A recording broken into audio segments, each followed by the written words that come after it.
Greetings everyone, and welcome to the start of a new series on my channel.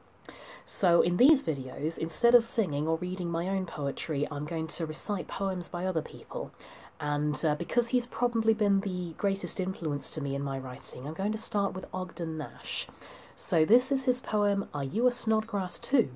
It's one of the many in which he's playful with words and doesn't feel the need to restrict each line to a uniform length. And it goes like this. It is possible that the most individual and international social and economic collisions result from humanity's being divided into two main divisions, both of which are irreconcilable and neither is by the other beguilable. Their lives are spent in mutual interference, and yet you cannot tell them apart by their outward appearance. Instead, the only way in which you are able to tell one group from the other is to observe them at the table, because the only visible way in which one group from the other varies is in the treatment of the cream and sugar on cereal and berries. Group A, which we will call the swazzlers because it is a very suitable name I deem, first applies the sugar, then swazzles it all over the place, pouring on the cream. And as fast as they pour the sugar on, they swazzle it away. But such thriftlessness means nothing to ruthless egotists like they. They just continue to scoop and swazzle and scoop until there is nothing left for the snodgrasses, or second group. A snodgrass is a kind, handsome, intelligent person who pours on the cream first, and then deftly sprinkles the sugar over the cereal or berries after they have been properly immersed, thus assuring themselves that the sugar will remain on the cereal and berries where it can do some good, which is their wish, instead of being swazzled away to the bottom of the dish. The facts of the case for the snodgrasses are so evident that it is ridiculous to debate them. But this is unfortunate for the snodgrasses, as it only causes the sinister and vengeful swazzlers all the more to hate them.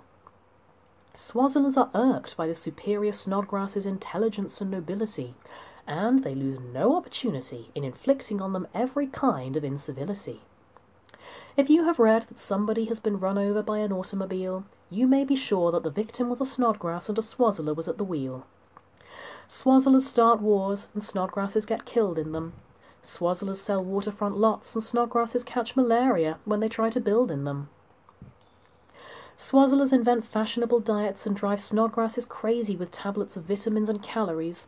Swazzlers go to Congress and think up new taxes and snodgrasses pay their salaries.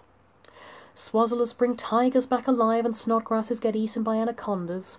Snodgrasses are depositors and swazzlers are absconders.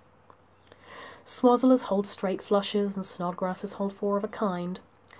Swazzlers step heavily on the toes of snodgrasses' shoes as soon as they are shined. Whatever achievements snodgrasses achieve, swazzlers always top them. Snodgrasses say, "Stop me if you've heard this one," and swazzlers stop them. Swazzlers are teeming with useful tricks of the trade that are not included in a standard university curricula. The world in general is their oyster, and the snodgrasses in particular. So I hope for your sake, dear reader, that you are a swazzler, but I hope for everybody's that you're not.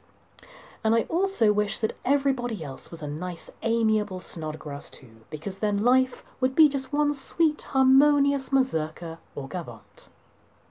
Thank you very much.